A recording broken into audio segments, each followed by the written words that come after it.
In this video, I will be showing you how to install Odysseus on a Windows computer. Odysseus is a free open source AI workspace that is self-hosted, meaning that any AI model and its conversations are stored directly on your device alongside all of its related data. To start, we first need to navigate to the following website. Here we will choose to install Git for Windows 64 setup. Once the file is downloaded, we will follow the prompts given on the screen.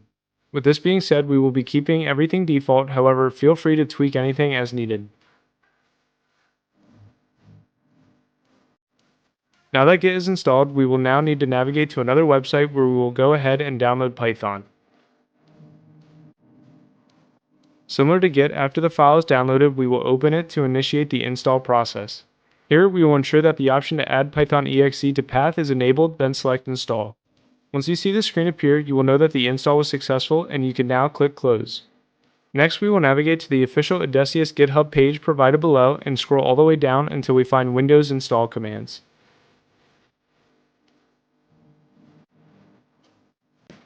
We will then need to take the first command listed and paste it into our command prompt. This will clone the entire repo locally to our computer. After that, we will paste our second command, which will simply change our directory to the Odysseus folder which was previously created. Afterwards, we will also paste in this third command. Now you'll notice when we take this fourth command and paste it into our CMD, it actually automatically opens a text file. This is normal and we can simply just exit out of it.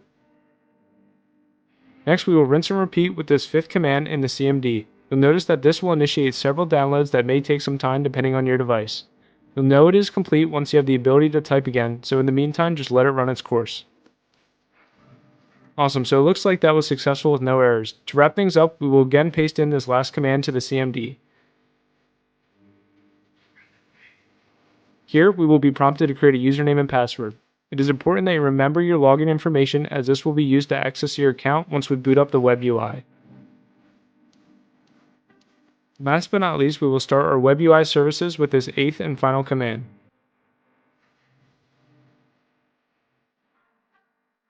With that running in the background, we can now head over to our browser and type in the IP address, which will send us right to the Odysseus web UI. On this page, we will use the username and login that we previously defined in the CMD to log in. With that, we are officially in Odysseus. However, you may notice that when you try to type in a question into the message box, it spits up an error. This is because there is currently no AI model configured on the backend. Normally, this might be an overwhelming step for new users, however, Odysseus makes choosing your model very easy. To do so, we will click on the Cookbook tab. Here, Odysseus will scan your device's specs and tell you which model is best suited for you based on your resources. Now you may notice that all of the AI models suggested for me are actually in red. This is because to make this video, I actually decided to run this in a virtual machine so I wouldn't break my primary install. In most cases, if you are running this on a decent computer, you will see models in green, which will be the ones you'd want to choose. Likewise, once you've found the AI model that you want to use, you'll just click Run, which will automatically download the model locally for you to use.